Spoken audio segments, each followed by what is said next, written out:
যারা চাঁদাবাজি করো, মস্তানি করো, আমি বুঝি না তারা কি জাতের লোক, গায়ের রক্তটা কিসের, মানুষের রক্ত না পশুর রক্ত? চাঁদাবাজি করতে যাও কি জন্যে?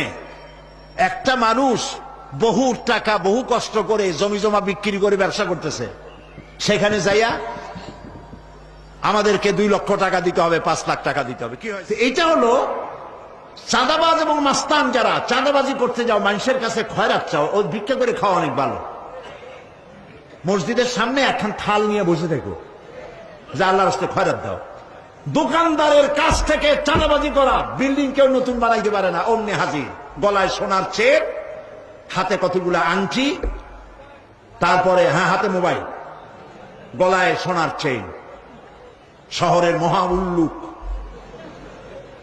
জানোয়ার বলতেছে এখানে ইট ফেলাইতে পারবে না, রড দিতে পারবে না আমাদেরকে সান্দানা দিয়া। এটা কি মানুষ?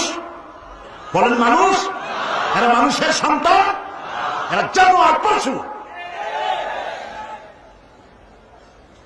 চাঁদাবাজ এবং মাস্তান, সন্ত্রাসী, ইসলামে এদের কোনো স্থান নাই।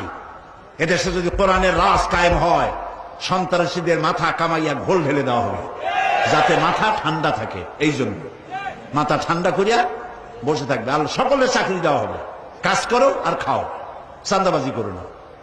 শ্বশুরের কাছে চাঁদাবাজি করে, বউর কাছেও চাঁদাবাজি করে। এত বড় লক্ষ্মী ছাড়া বউরে যায় বলে আমার হিরোইন খাওয়ার পয়সা দিবি।